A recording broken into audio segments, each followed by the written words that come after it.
Good afternoon. My name is Anita Ramasastry. I'm a faculty member at the University of Washington School of Law and the director of the Sustainable International Development Graduate Program.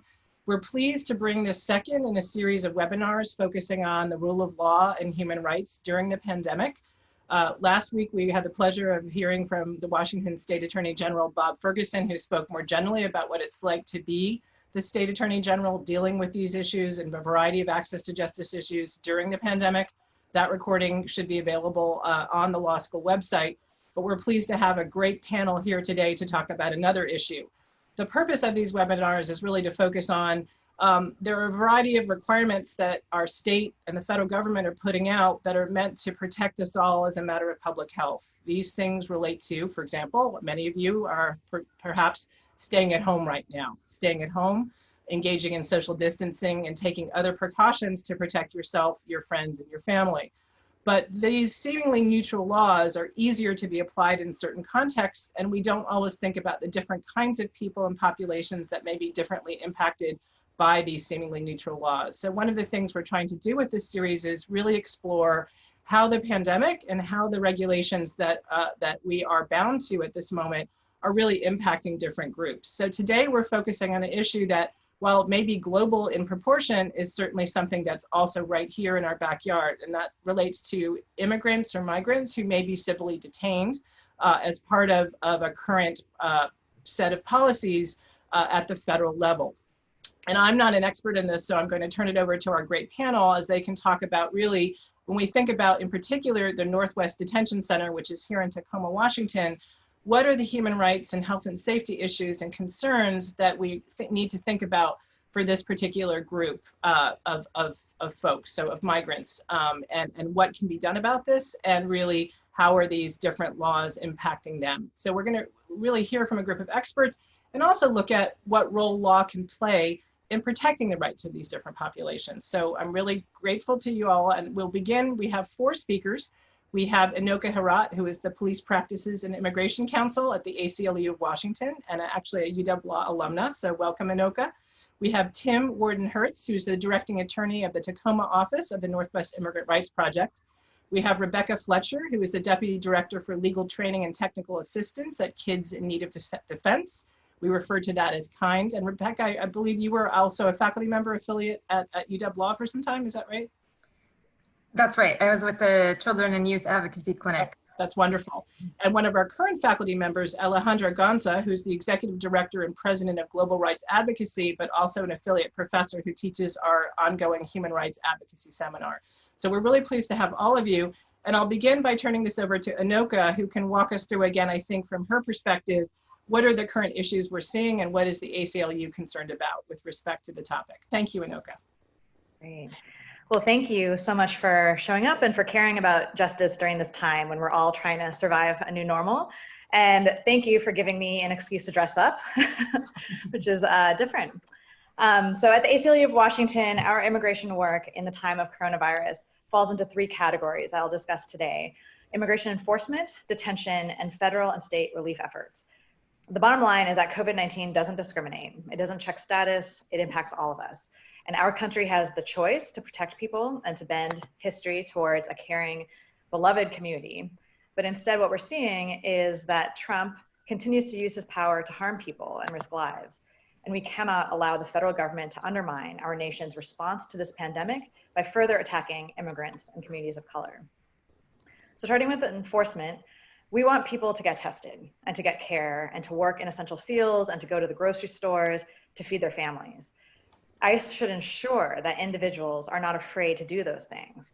So we've been demanding that they immediately suspend any civil immigration enforcement activities and deportations. Luckily in Washington, we have prevented our local institutions from collaborating with immigration enforcement and ICE through multiple state legislative efforts, including passing the Keep Washington Working Act last year, and just last month, the Courts Open to All Act. These state laws make it unlawful for Washington's law enforcement, state agencies, prosecutors, and other government officials from facilitating these immigration arrests. So that's a good start. But enforcement continues. Last month, when California started sheltering in place, there was an LA Times article showing ICE officers wearing masks and arresting people in their homes. And in Washington, every Tuesday, ICE deportation flights leave through Yakima with buses from the Tacoma Detention Center and flights full of about 40 to 50 people. The Yakima Immigrant Rights Network has been documenting this every week. And yesterday's deportation flight was the first one where everyone, including the agents, wore masks. Previously, neither those in detention nor ICE agents were given masks. And that means that if someone was a carrier of the disease, not only would it spread with the people present, but deportation means that they would then be sent around the world. I mean, it's really appalling and irresponsible. And while we are seeing a reduction in ICE enforcement, ICE has arrested hundreds of people in Washington since early March.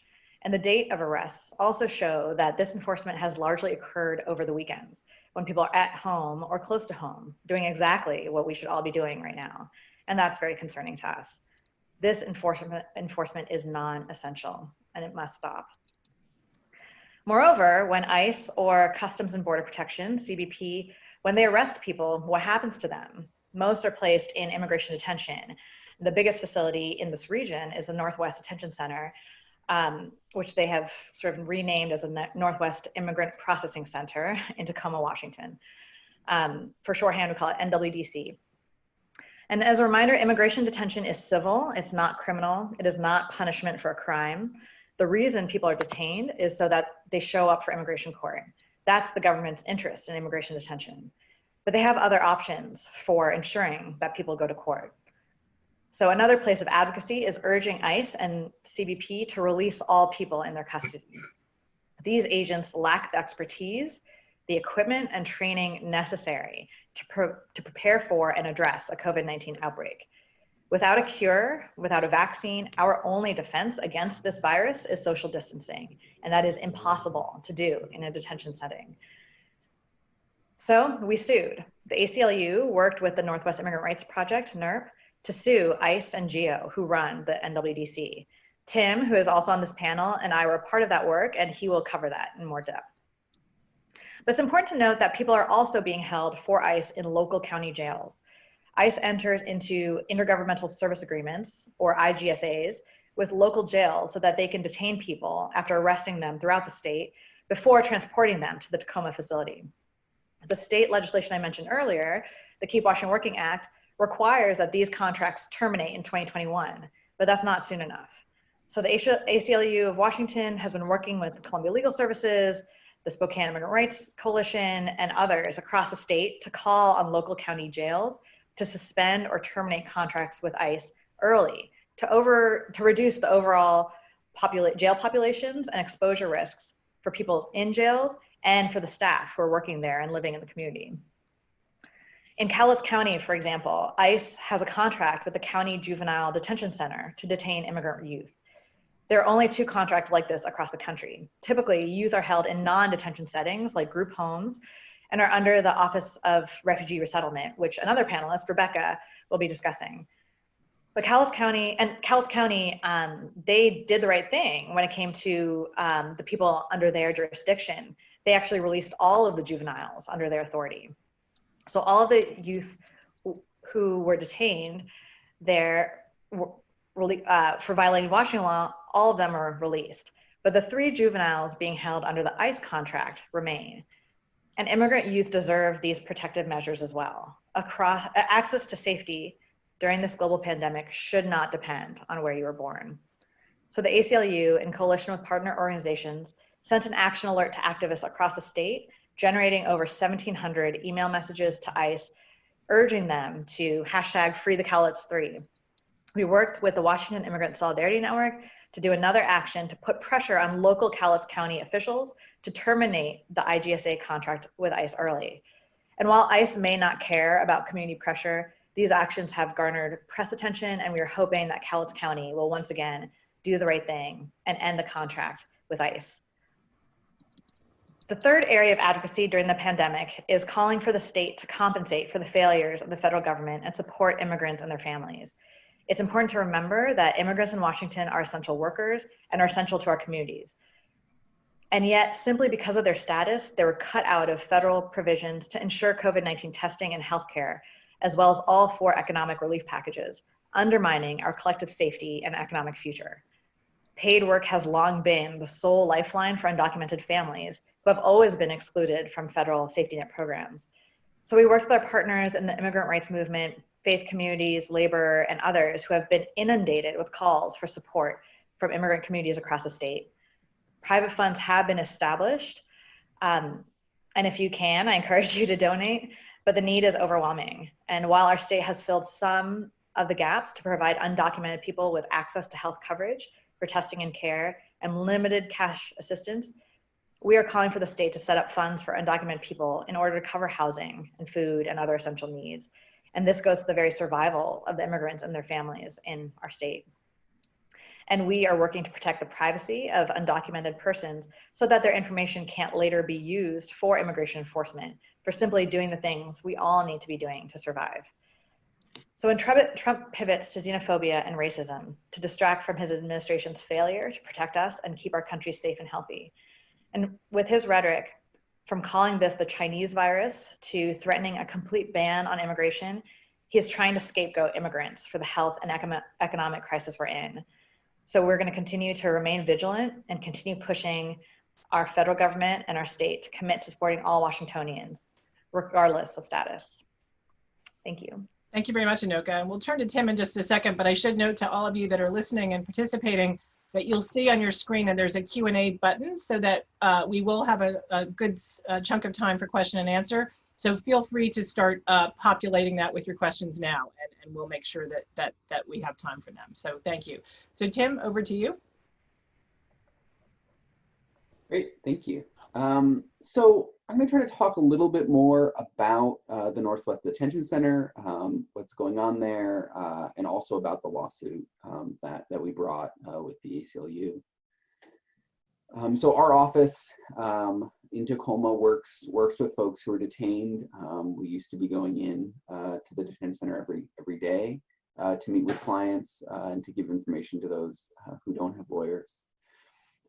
You know, right now we're trying to do as much as we can by phone, but the immigration court in Tacoma continues, and so folks continue to face deportation, continue to try to fight their cases, to be able to remain with their families. You know, there's around 700 people right now detained in Tacoma as we speak.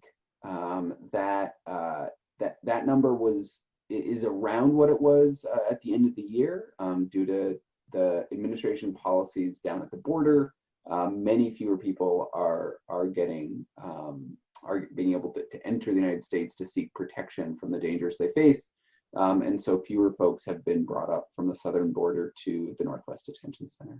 And so now it's mostly folks from our community. So it's folks from the Northwest who are detained there. You know, of those 700, around 100 to 150 are estimated to be at high risk for COVID-19. So folks who have health vulnerabilities or age vulnerabilities that mean that, you know, COVID-19 would likely be much more serious were they to get it. And ICE has spoken about how they will do a discretionary review to release folks who are at high risk. But so far in the 2 months or so, there have been fewer than 20 people released under that review. You know, and public health experts around the country have spoken out about how dangerous detention is in detention facilities. There is no way to adequately socially distance inside a facility. You know, you're sharing a small number of showers and bathrooms, shared food facilities. You're sleeping only several feet from other people. There is really no way to effectively socially distance. And so many of the things that I think we, as folks who aren't detained, can take for granted in these times of being able to have that space and to have facilities that feel like we're not going to put ourselves or others at risk from spreading the virus, that isn't something that can happen. And even the best laid plans for how you deal with it, cannot adequately, protect the folks who remain detained. And we talk with our clients, frequently, and it is hard to capture. And I'm certainly a poor messenger as someone who's not inside of just sort of how scary it is right now. I think for folks on the inside, I think, and I would urge you, we'll send out the sort of link, but there's a video that the Atlantic put out from folks inside the detention center, so you can sort of hear it from them directly of what it's like to be inside right now and how scared they are. Because I think it's sort of filmed on a tablet from inside the detention center, so you can actually get a view of what it's like on the inside. So I would urge you to take a look. It will do a better job than my words possibly can at describing what it's like inside. And another piece in terms of the public health aspect of the detention center, and there's a really powerful Tacoma News Tribune opinion piece on this a couple weeks ago, and we'll also send a link to that. But around how little information ICE is giving out, both to the public and also to those on the inside. I mean, I think that only contributes to the fear for the folks who remain detained, is that there's very little information being given out, very little testing available. I think so far there have been something like 6 tests, very few tests available for folks on the inside. And so just a lot of fear, and also not information. There's not, as far as we're, the Tacoma, Pierce County, public health folks are saying, there's not collaboration with them. And, were an outbreak to occur, it would spread quickly within the facility and many people would be sick. And so it's not only, the News Tribune describes it sort of as a possible, coronavirus, sort of time bomb, right? If it goes off, then the whole, all of the health facilities in an area could be affected. And so, again, the irresponsibility of the federal government in not taking care of the people who they are choosing to detain, and also for the communities that the facilities are in. I think it really highlights, how dangerous detention is in general. And I think, I'll talk about our lawsuit, but, I think, our organization remains committed to, ending immigration detention altogether. But the lawsuit that we brought with the ACLU was focused on folks who are at high risk for COVID-19. We brought a multi-party habeas corpus action in federal court, which sort of means that we were demanding the release of 9 different people who all suffered from serious health issues that made them especially vulnerable to COVID-19. And those ranged from diabetes to a man who is stuck in a wheelchair and has had multiple bouts of pneumonia, to folks with really severe kidney and liver disease. And we filed this lawsuit demanding that ICE release them. We filed at this point 2 temporary restraining orders, sort of demanding immediate action from the court. So far, the court has unfortunately disagreed with us and not ordered folks released. However, we think, at least in part because of the pressure and of the lawsuit, 4 of the 9 plaintiffs have been released at this point, and are now able to be in a safe place and be isolated and keep themselves safe and healthy. And so that's been a really important victory for them. And and actually just this week we had in a different case a successful habeas corpus result in federal court, where the judge did order, a different judge ordered one of our plaintiffs to be released. So the fight is continuing on these lawsuits. We're going to continue holding ICE accountable for ensuring that the safety of folks. And as Enoka mentioned, the detention of people is civil detention, right? There's no punishment, and many of the folks at the detention center have some have had contact with the criminal legal system before, and many have not. But regardless, folks are there just to ensure that they go to immigration court in the future, and there's no reason why many of them need to remain, or all of them need to remain detained. There's really strong evidence from around the country of the success of programs, of sort of alternative to detention programs, where folks are able for far less money than the federal government is paying to private companies that have very successful results at having folks be able to go to court while not in detention and able to be with their families and at these times, right, keep social distancing and keep themselves safe. So yeah, I think with that, I will hand it off. But you can certainly learn more. The filings from the lawsuit are all on our website, and you can read more about some of the other work that we're doing as well. Thank you. Thanks so much. And just a reminder to everyone again that please start sending in your questions for the Q&A portion. We'll next turn to Rebekah Fletcher, who can talk about issues relating to youth. Rebekah?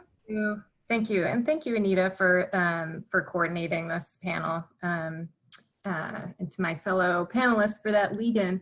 I'm Rebekah Fletcher. I'm with KIND. For those of you who don't know, KIND is a national organization that provides pro bono legal services to unaccompanied immigrant children. And we have 10 offices around the country. We serve both children who are in federal custody. So these are children who have been deemed unaccompanied.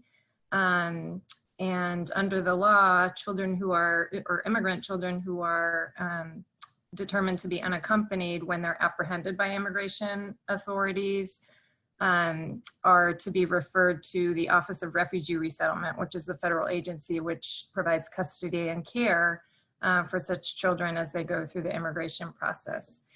So KIND serves both children who are in federal custody as well as kids who were previously in federal ORR custody and have been released to caregivers and are living in the community. I'm going to talk a little bit about what we've seen in terms of the custody and care of unaccompanied kids during the pandemic.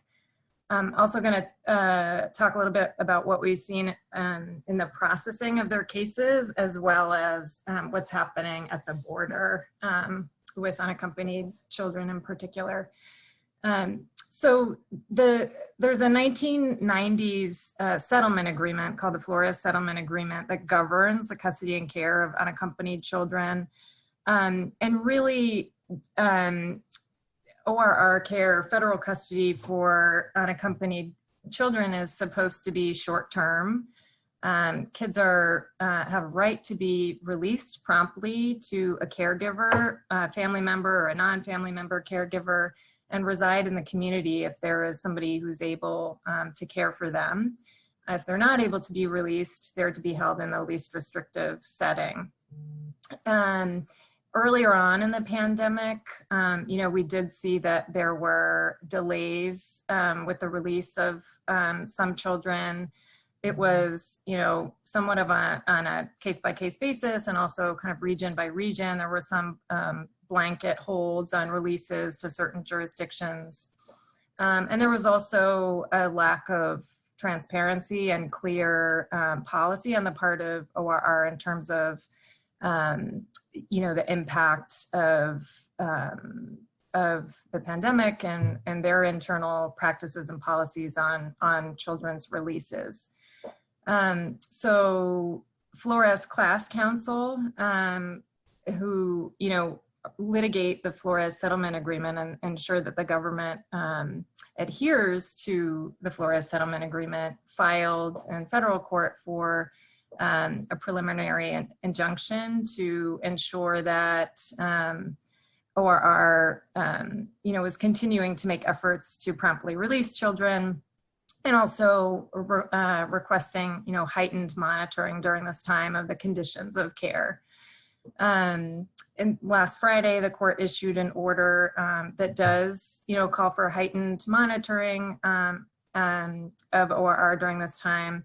And I should mention it also, calls for the same level of monitoring, increased monitoring of DHS as well for children who are held together with their families. And we have seen that since that order was issued, a lot of the cases, many of the cases that we had seen slowed up or halted of children being released have sort of gotten unstuck. So that's been really positive. I'll talk a little bit about kind of the processing of children's cases by the immigration courts during the pandemic. As Tim mentioned, immigration courts are continuing to process the cases of detained individuals, and that includes detained children.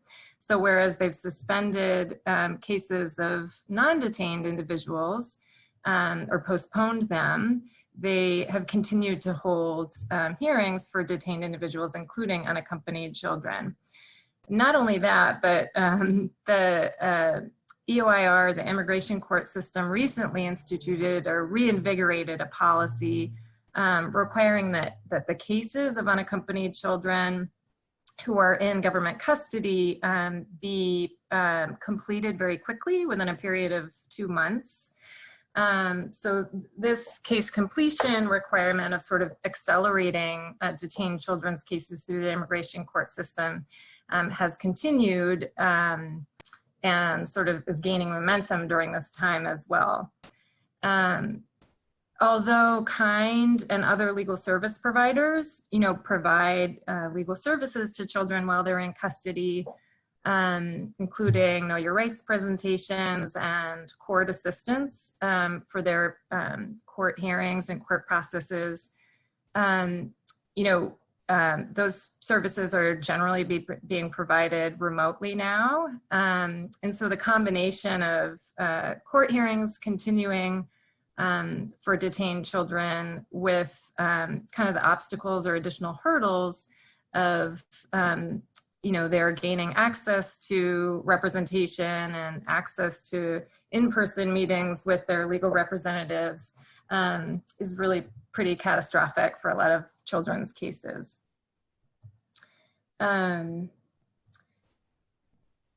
Another sort of element to the way that the immigration courts are processing children's cases right now is leading into the pandemic, the immigration courts instituted a pilot program for basically moving all of detained children's immigration court hearings to televideo conference. So whereas this is something that, is happening for all detainees at this time, the sort of combination of having these hearings by video for children who are in federal custody when they can't have in-person meetings or be sitting, necessarily next to their attorney during the hearing creates yet another additional barrier for children's meaningful participation in their court hearings.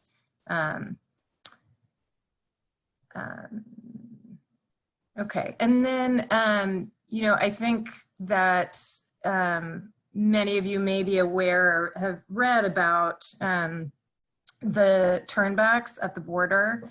At the end of March 20th, the Center for Disease Control issued a rule and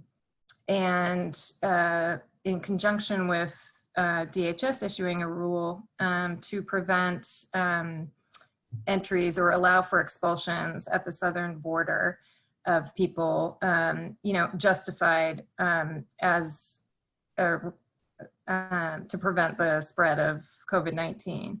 So this includes unaccompanied children. There are reports that several hundred unaccompanied children have been turned back at the border, either turned back to Mexico or returned to their country of origin. And this directly conflicts with legal protections, particularly under the Trafficking Victims Protection Act, which prohibit children's immediate expulsion from the US if they express a fear of return and are not screened for trafficking.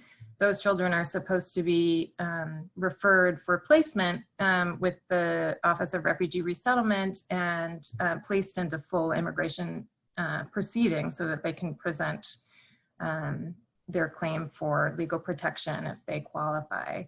So the CDC rule and this coordination of CDC and DHS implementing this rule violates legal protections that are in place for unaccompanied children specifically. So I'll stop there and turn it back to you, or I believe Ale is. Yeah, that's great. Thanks so much, Rebekah, for sharing with us a little bit about what it is to deal with minors at this point. And our last speaker, before we open it up, and I see a good number of questions, keep them coming, from Alejandra Gonza. And Ale, you've been doing work not only locally with respect to this, but also trying to advocate for migrants before international bodies, including the United Nations. So do you want to talk about your work there and why you think that matters to this local issue? Sure. Can you, I want to share a screen and it's disabled for, can you open up the sharing screen option, Anita? Can you do it? Yes. Thank you very much. I want to share a couple of images so we have a clear understanding when we are talking about civil detention, right? And yes, thank you, Anita, so much for putting a light on a very difficult task, which is protecting human rights of immigrants in detention during COVID-19. All the organizations here have been doing incredible work trying to use domestic remedies seeking the protection of migrants. From the perspective of international human rights law and global rights advocacy, what we do and we've been doing is documenting detention conditions and using international human rights law as a tool of change and as a tool of protection. But before we start with that is why this matters, right? Like why what is international human rights law and why it is so important when we are talking about the protection of rights of migrants. And basically for those who are not familiar of maybe students are just starting law school and haven't taken the international human rights advocacy course yet, what we are talking about when we are talking about international human rights law, it's basically rules that governments and countries created to regulate their own conduct vis-a-vis people, vis-a-vis human beings. And they develop obligations for themselves to respect, protect human rights through the signing and ratification of treaties and covenants that you can find those right there. Or what rights, what were human rights, civil and political rights. It could be the right of personal liberty, the right not to be arbitrarily detained. It could be also economic, social, or cultural rights. And in the context of the pandemics, we talk about the right to health, the right to access to education, right? But it is super useful in the terms of the protection of immigrants, because when we see this building, this is not a community-based center. It is a jail where we are putting people just waiting for the immigration detention. And international human rights law, what we are trying to do when we are using it is holding countries accountable for the human rights violations that are committed by their own agents. And you can think about ICE agents inside the detention center that are in charge of some elements of the custody and the Northwest Detention Center. But it is also very useful because international human rights law evolved into developing the content on the obligations of corporations and gives the possibility of seeking international human rights responsibility for governments, for the human rights violations committed by corporations too.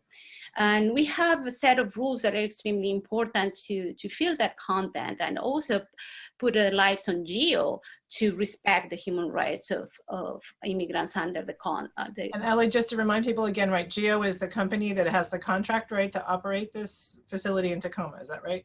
Yes, this facility is a big facility. It has the capacity to hold almost 1,600 people in there.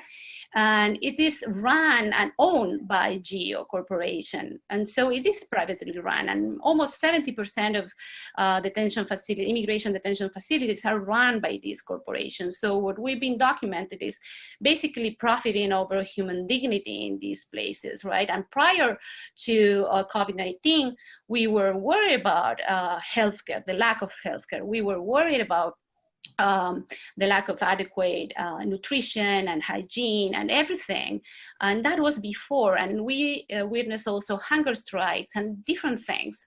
But as ACLU and NERP and everybody's talking about, it is practically impossible for undocumented people to find constitutional protection of their human rights. So they are trying to fight the right to stay in the country through using immigration law. Mostly of the people detained at civil detention, they do not have the right to counsel. So they don't even have a lawyer, let alone the possibility of challenging detention conditions through the using of the domestic judicial system. So that's why it is so important to focus on international human rights law, because the US signed and ratified 3 major human rights treaties that provides lawyers with tools of advocacy at the international level, opening up the possibility of pointing the fingers to the United States government and GEO Corporation on the lack of compliance with the obligations they committed to under international human rights law. Under COVID-19, of course, human rights, it's very delicate time, and it's a challenging time because governments can operate under emergency laws, and they can limit human rights in a way that could be unthinkable of during non-emergency times, right? And that's why you see that international human rights organizations, such as those created under the United Nations or the Organization of American States, they've been providing guidance to governments on how to use those emergency powers, taking into account human rights. But the other element that brings some opportunities to be a little bit positive during this traveling time for people in immigrant detention is that now the governments are in the need of adopting extraordinary measures to mitigate the danger of the spread of COVID-19. And one of the things that international human rights organizations have been saying is that governments have special obligation to protect groups in vulnerable situations. And one of those groups are immigrants in detention. So already under the international human rights law framework, what these organizations are recommending governments around the world is to design release plans for people in detention that will significantly reduce the number of people detained, because that's the scientifically proven mitigation measure that could reduce the risk of spreading. And it's not only for the protection of the migrants themselves, it's for the protection of GEO employees, it's the protection from people in the state of Washington and also other states, because these people are transferring around the nation and also deported to other countries, spreading the virus irresponsibly around the world. And the measures are the plans of releases, the provision of rights to stay during the pandemic, regularize, provide some sort of redress during these troubling times, hold deportation, and of course provide access to healthcare for these communities. But what we've seen through all these efforts that every organization is doing to get people released, that ICE and GEO are really reluctant to design any plan that will imply a massive release of people. And they are only around the country. I think the last numbers that I've seen that they released around 700 immigrants, but those were at high risk of dying if they contracted the virus. So it was not a general effort of reduction of detention itself. Recently, they informed that a lot of the people tested in immigration detention, not in the Northwest Detention Center, but around the country, they found that at least 317 immigrants already tested positive of COVID-19. And we are talking about 85% only of the tested detainees, and 85% of the tested detainees tested positive. But they are not even tracking GEO employees. So we really do not know what we are dealing with right now. And what we found that as a model of protection of immigrants, they are using isolation for those who are showing symptoms of COVID-19. And we reported isolation as a form of torture previously in the detention center. So when we are talking about measures of mitigation, these are pictures taken after ICE presented their amazing plan of mitigation inside the detention center, when they were saying that they are really applying CDC standards and generating social distancing inside the detention center, cleaning, washing hands, the basic measures of protection. And we see that it is impossible. Even in a facility where teams said that right now they are having 700 people detained with a capacity of double the capacity, we see this. Social distancing is impossible. And the lack of the judicial protection, losing the cases in the courts, the inability of getting a massive release of immigrants, the only means that they have right now is to complain about detention conditions and complain about mitigation, the lack of adequate mitigation measures is through hunger strikes.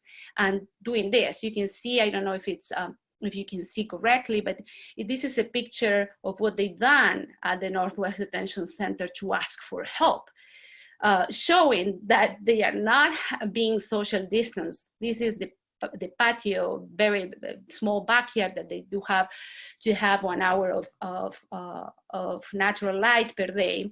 And they are writing SOS, right? And what we see is that the reluctance of ICE is being pushed by advocates and grassroots organizations and family members. What they are demanding ICE is to release them all and to stop deportations at the moment to protect not only migrants, but also public health.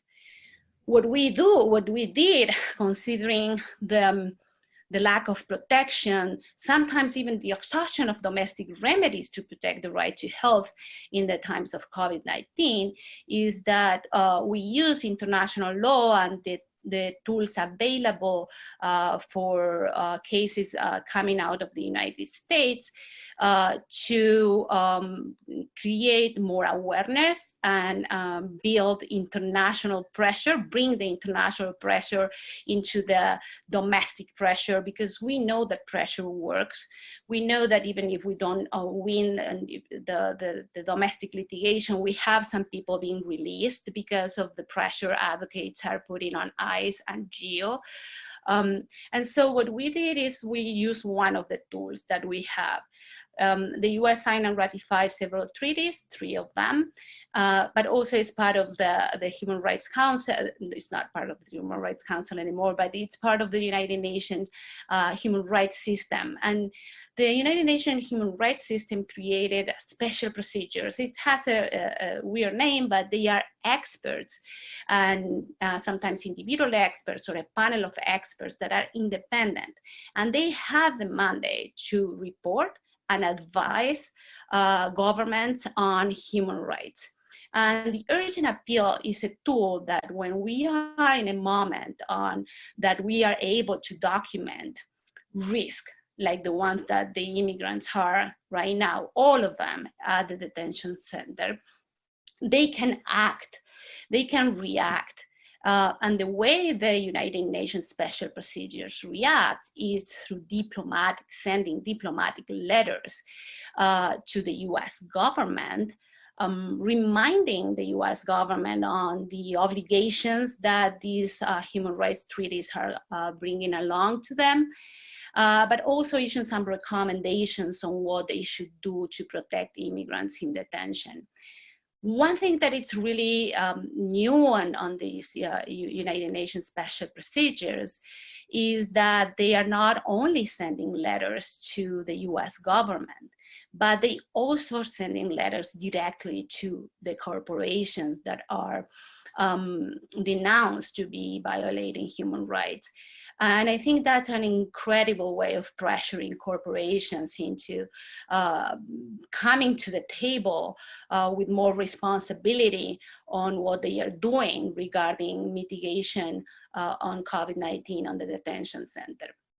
Right now, those special procedures could be thematic. So for those who are, this is very unfamiliar for many people, the United Nations has a special rapporteur on migration, on migrants.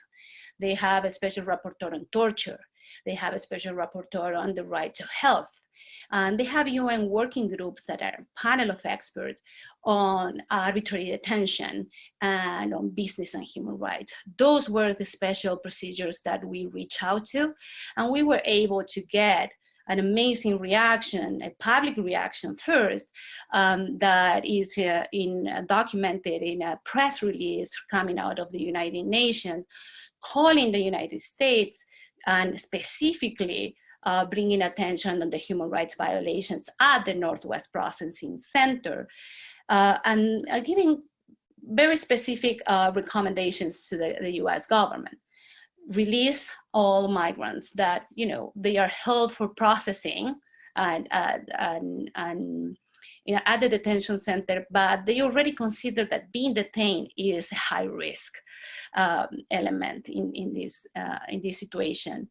To explore alternative measures, warranty access to healthcare, and elaborate a set of criteria to identify those in administrative detention that could be released immediately. ICE could release immediately all the people that are not a danger to society, and many of them are not. We are witnessing in the Trump era that the level of immigrants with no criminal records detained are higher than ever. And so they can be an easy way for ICE and for GEO to design a release plan. That's one of the tools that we use to bring more pressure into ICE and into GEO to comply with international human rights standards. The last one, but we haven't had a result yet, is under the Organization of American States. The US, the United States, it's part of this mini UN, I call it, that all countries in the Americas are part of. And they have international instruments that are also setting up the protection of human rights. And they create these bodies for enforcement and oversight of the international obligations. And one of them is the Inter-American Commission on Human Rights. And they have the power to issue what they are called precautionary measures. They are kind of an international temporary restraining order, let's say, where you have to prove that the beneficiaries of the protection are in a serious situation, that they are under a imminent risk of suffering irreparable harm to their human rights.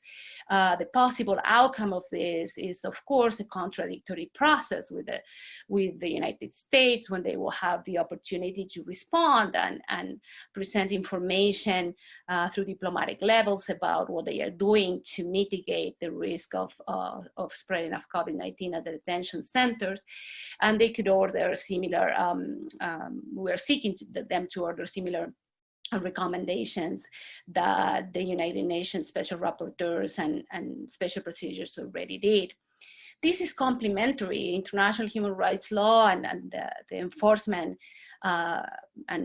bodies are created not to overlap, but to complement and are subsidiary to domestic remedies. And so that is why it is so important. Even when we are not seeing courts at the domestic level responding to the protection of immigrants' rights, it is important to exhaust those domestic remedies if we are thinking in the future of bringing those cases on the merits. Because as you see, the two tools that we've used right now because of the crisis of COVID-19 are tools that are designed to target the urgency, but not to have a full assessment on the merits of our complaints.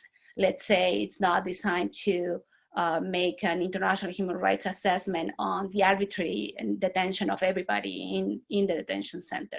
But they are showing the risk that all immigrants are inside the detention center.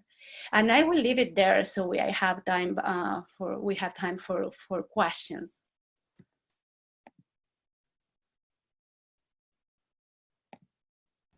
Great, thanks so much, Ale. And now I think we'll actually move to Q&A. And so we have a whole series of questions to look at here. And I'm going to begin, and we'll ask different people to speak. So the first couple, I think, Tim and Enoka, maybe you can take. We have a question asking about just the treatment of migrant detainees. So if we think about the Tacoma Center, processing center, are they getting the proper medical care they need? And then a second question we have is about alternatives to detention. So in your litigation, and Tim, I think you mentioned this, but Enoka, maybe you have some thoughts too. What are the alternatives to detention to make sure that people go to court? So Tim and Enoka, do you want to take those questions?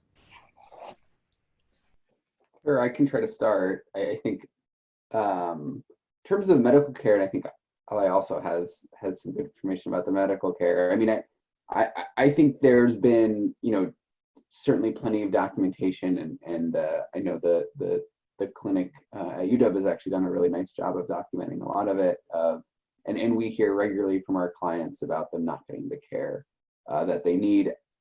And so that certainly is a concern that people have sort of outside of the COVID-19 pandemic. I think it certainly makes us, even more concerned about what happened or what is happening, in regards to the pandemic. But that's certainly something that we regularly hear from our clients. I don't know if you want to add to that, Ala. Yes, sure. For around 4 years, we've been visiting people only documented detention conditions. I think medical care is one of the main complaints that they do have. And it's not only the lack of access to adequate care. There's a medical center there, but usually they are not provided with the care they need for their problems, health problems. Part of it is they are, even if they are diagnosed of something that they need, if the treatment is expensive, they plainly not give the treatment. The lack of easy access to their medical records is another way that we've been documented. And in the past, we've been in contact with people that ended up deported and die immediately. They are deporting gravely ill people.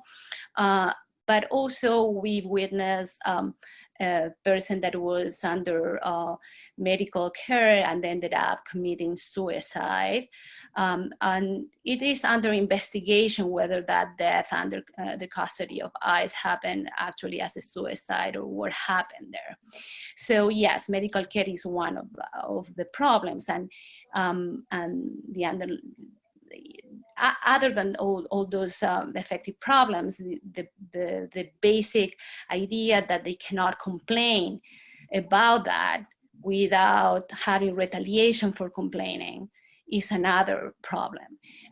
We documented people that after complaining about not having access to adequate medical care, they were putting in the hole, what is the room that they have for solitary confinement. Others were transferred as retaliation for complaining about detention conditions, transferred to a different facility in Oregon, for example, Norcor, transferred for a while and then brought back to the detention center.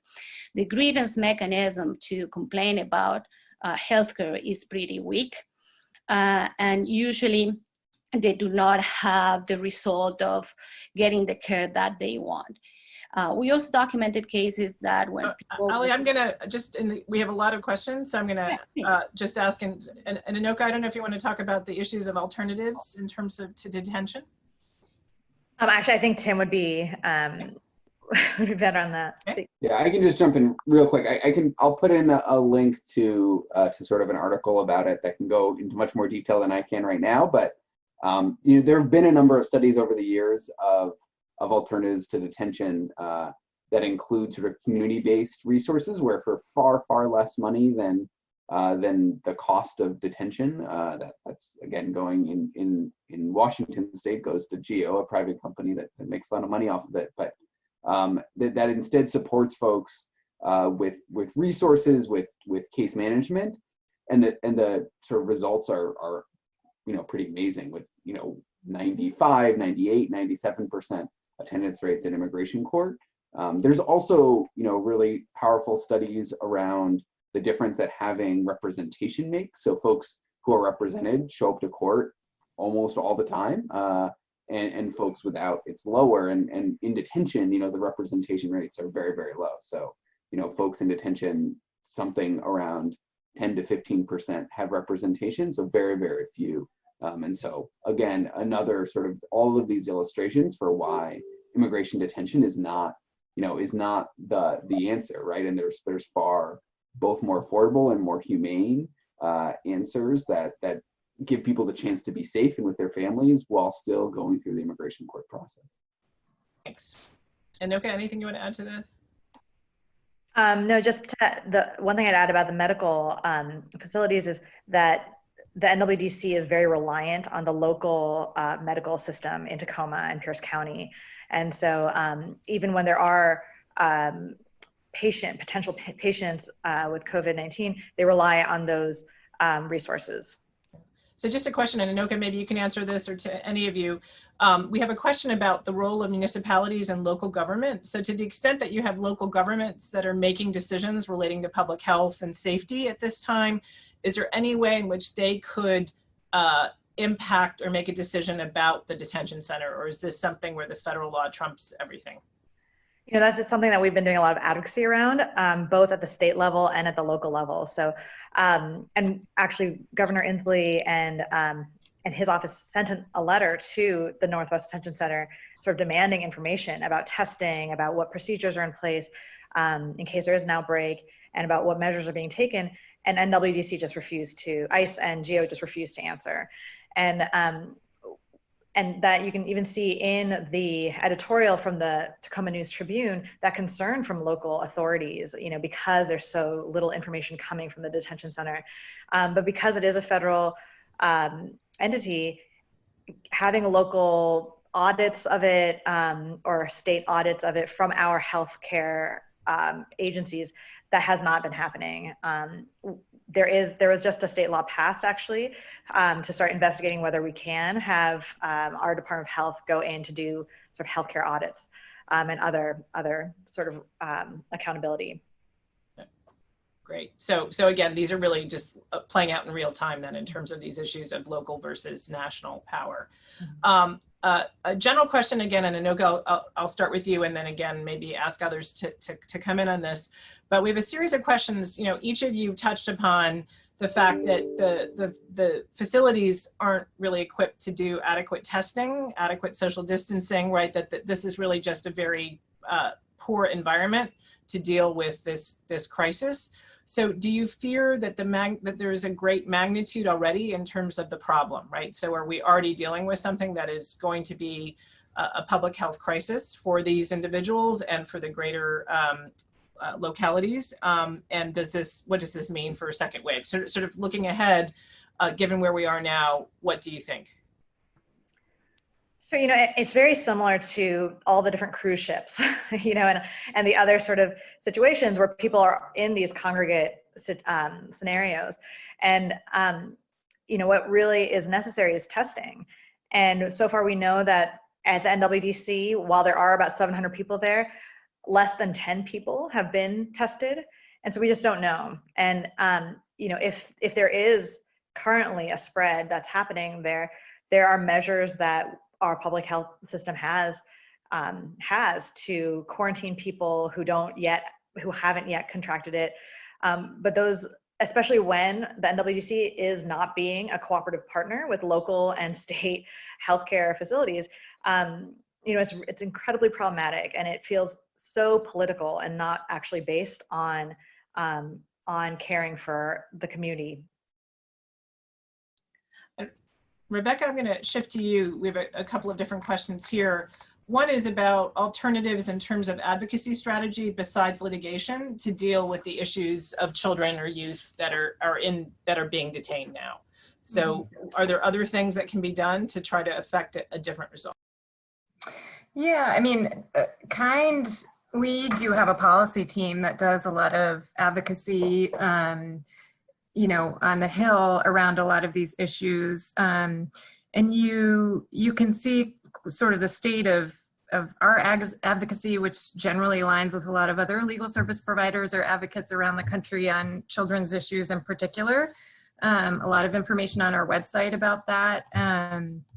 You know, for example, we've been advocating, our policy team has been advocating quite a bit on the video teleconference issue for children, as well as just the continued, the immigration courts continuing to hold detained immigration dockets in children's cases throughout the pandemic.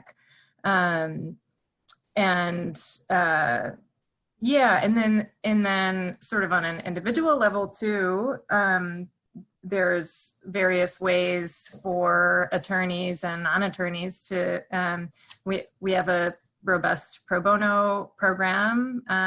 So pro bono attorneys can volunteer on individual cases or various projects with our organization. We also often have legal and non-legal interns or volunteers. Question in terms of the family separation policy that we saw in place earlier during this current administration. How does that play into what you're dealing with now during the pandemic in terms of the youth population?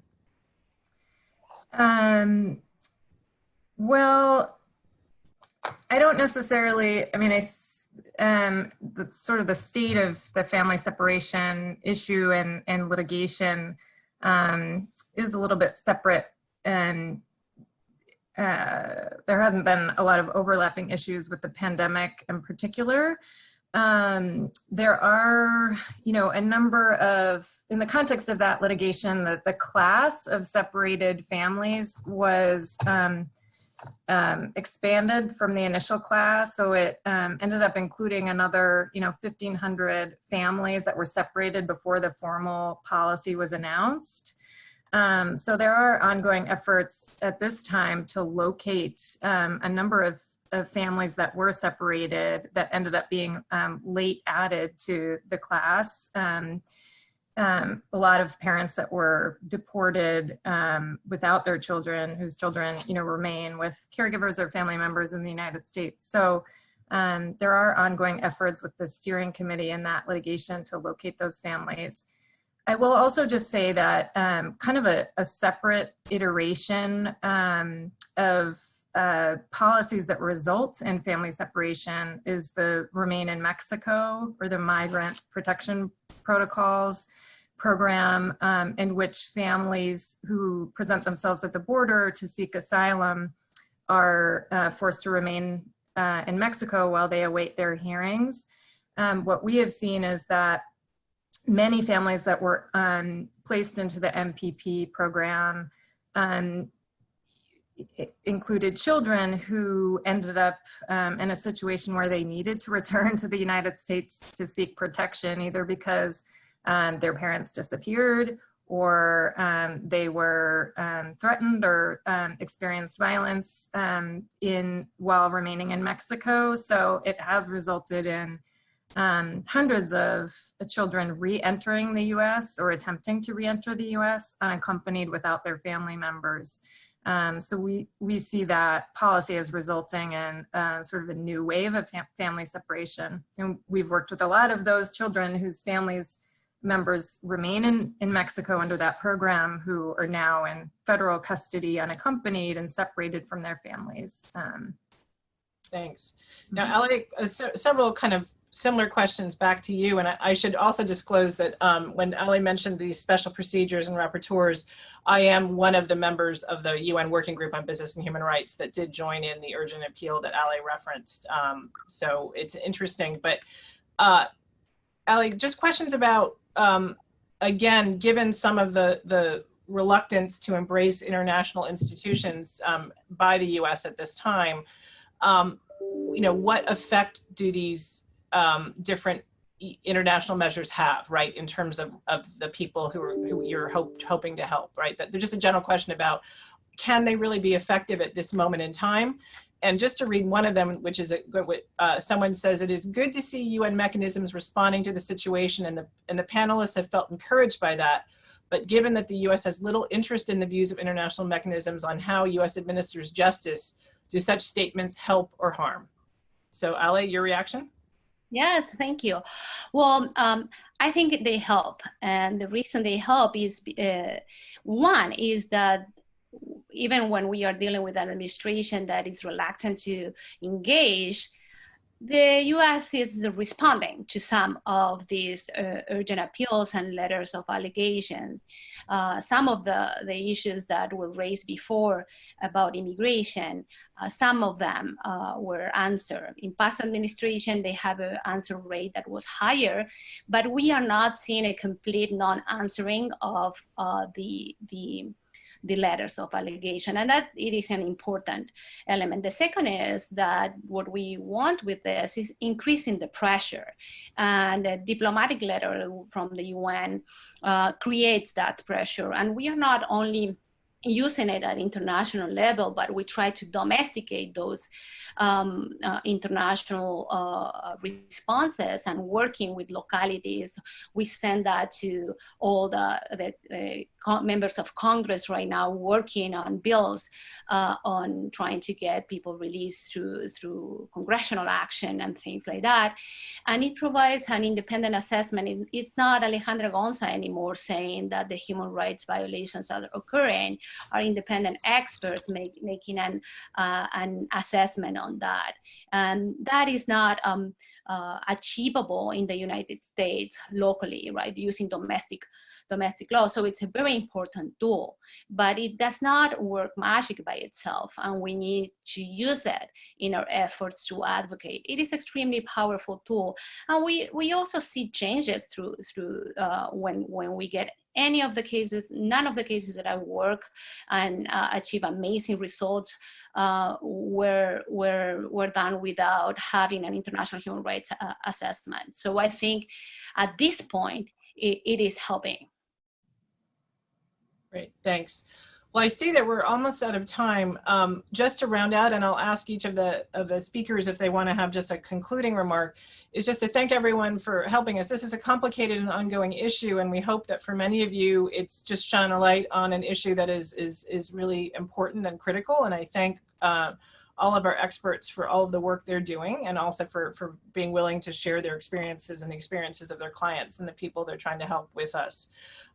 Just to note that at UW, both at the law school and throughout campus, there are a lot of people involved in efforts to try to deal with these issues of migration and human rights. The UW Center for Human Rights, directed by Professor Angelina Godoy, has been very active. There are great reports on their website dealing with documentation of some of the questions you've had about healthcare and other human rights in detention. Alejandra Gonza, who you've heard from today, is very active in work, and we also have at the law school an immigration and a children and youth advocacy clinic, and both of those clinics have been involved in different ways. So we're really grateful to the UW community for the work it's doing in the public sphere, and incredibly important now. So we'll just turn to our panelists now before we conclude. Any concluding remarks? Enoka, back to you. I would just say if anyone on this call wants to get involved in local advocacy, whether it's in Tacoma or Spokane or Walla Walla or really anywhere across the state, you can look at the Washington Immigrant Solidarity Network for resources. You can look at the ACLU Washington's COVID-19 response page for ways to engage and take action, not just on immigrant rights, but also on a number of different civil rights issues. So thank you very much. And yeah, thank you for having me. Tim?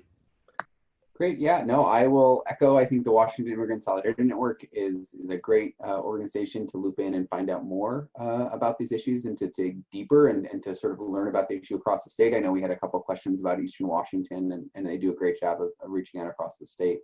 Our website, IRP.org is a great resource as well.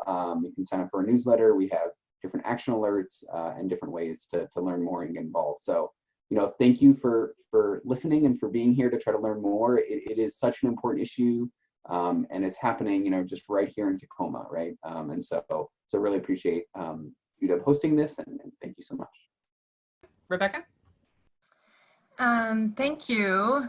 Thank you again to fellow panelists and Anita for organizing this. I would just also echo those resources in terms of staying up on on the issues and in particular, within Washington, and direct you to KIND's website for information specific to children's issues.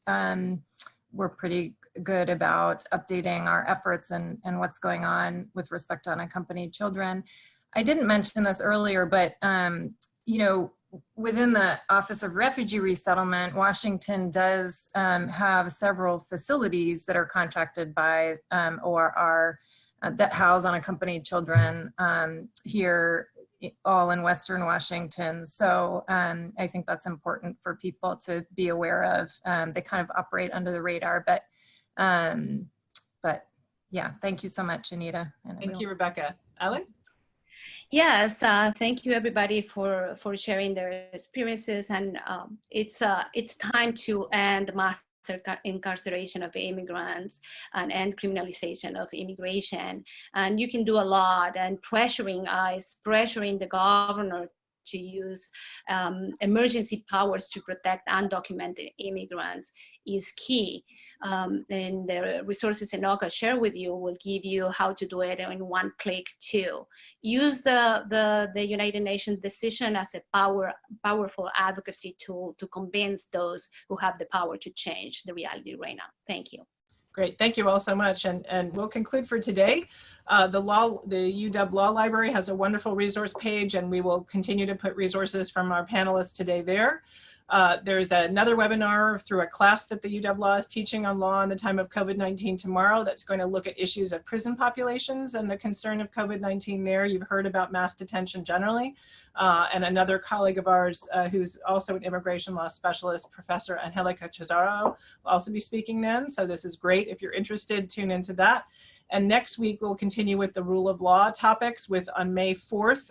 We'll send out a notice soon with the special rapporteur actually on the right to housing. So another UN expert, as well as local experts on the issue of homelessness during COVID-19. So again, another population that we may not be thinking about, but how do you shelter in place when you have no shelter? So thank you all again, and this will conclude our session for today. Have a good afternoon. Bye-bye.